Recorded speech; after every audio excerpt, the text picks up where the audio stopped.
El principal problema que tiene la legislación de extranjería es que es una legislación que, a pesar de que pomposamente se llama de protección de los derechos y las libertades de las personas migrantes, fundamentalmente está pensada y orientada hacia el control de flujos.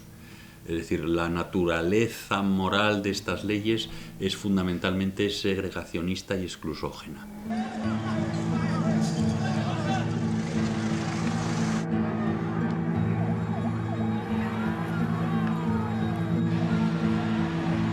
Y en ese sentido es una filosofía más perversa que la del derecho penal. Yo soy un penalista, porque el derecho penal surge precisamente para limitar el poder, para que el Estado, primero, limite el poder de los ciudadanos y se envainen la espada y eviten utilizar la venganza como forma de resolver los conflictos. Y segundo, establece unos máximos de intervención para que el Estado nunca se pase.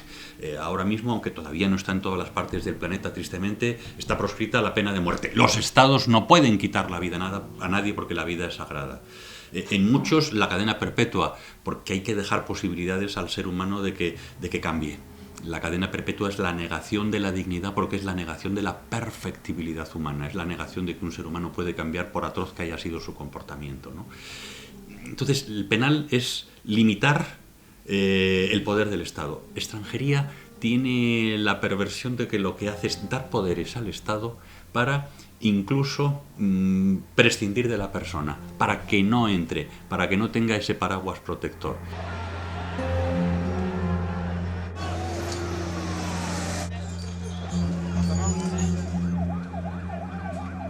Si un derecho que es bastante limitado en sus garantías, que es poco garantista, además se aplica mal o incluso se obvia, pues ni te cuento. Y en ese sentido, yo creo que una de las zonas de sombra principales en materia de derechos humanos en toda la Unión Europea, y en el caso de España, que es el que vamos a hablar seguramente, es precisamente el ámbito de las personas migrantes, de las personas que vienen tratando de buscar oportunidades.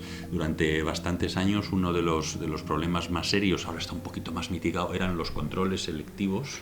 Hemos hecho bastantes denuncias cuando se filtraba a la población en la calle, en los medios de transporte públicos, en los intercambiadores, en función del perfil racial, que es una práctica explícitamente prohibida y que se ha estado practicando con gobiernos de uno y otro signo. Es decir, en este sentido, lamentablemente, tanto gobiernos, vamos a decir, de derechas como de izquierdas han tenido praxis muy parecidas.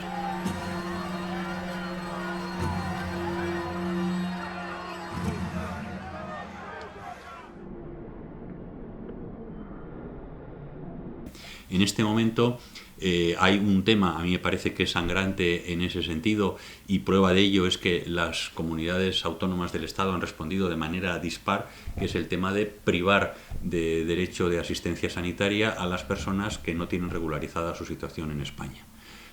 Todas las convenciones internacionales aseguran el derecho a la salud a todas las personas.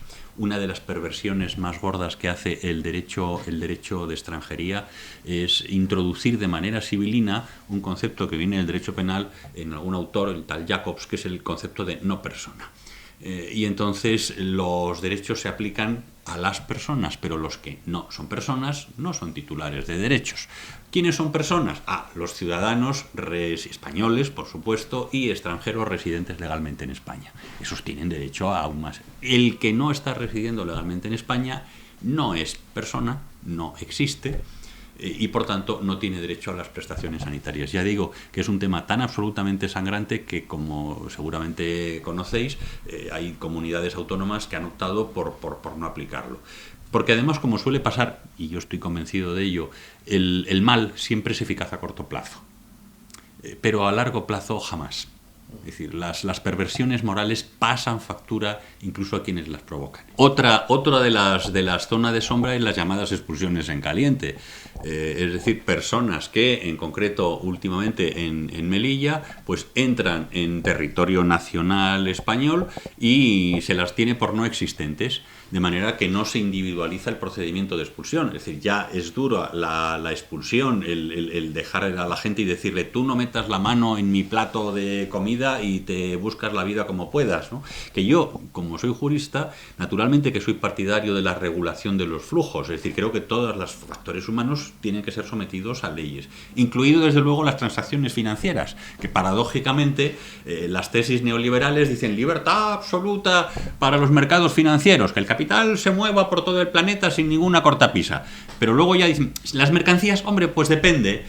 Si no me interesa porque soy un país del norte, entonces pongo tarifas arancelarias, aplico políticas proteccionistas en frontera, de manera que ya los productos del sur les va a costar un poquito más entrar. Y naturalmente, si en lugar de ser mercancías se trata de personas, ya pongo todas las cortapisas, a menos que sea un rico, un futbolista o un artista famoso, ¿no?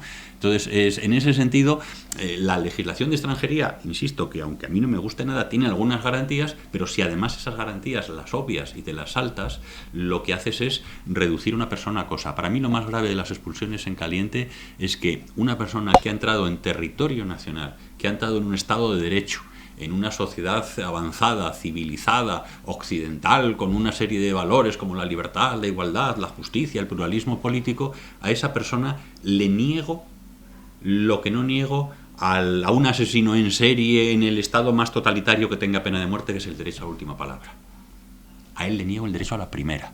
Es decir, esa persona se encuentra con que va a ser expulsada, bien por la Guardia Civil, bien por las fuerzas auxiliares marroquíes a las que dejamos que entren en territorio nacional para que nos hagan el trabajo sucio de paso, y no puede decir que soy objeto de trata, que soy una mujer embarazada o que soy un hombre perseguido en mi país, que tengo hambre, que necesito que me vea el médico, que necesito... Es decir, los seres humanos somos seres para el encuentro. La palabra es precisamente lo que nos humaniza. El negarle a alguien la palabra, el que pueda decirme algo, lo que sea, al margen de la ley, al margen de que luego a lo mejor en aplicación de esa ley tenga que expulsarle, el negarle el que me pueda decir que necesito un médico, que tengo esta situación, que en mi país estoy perseguido, que...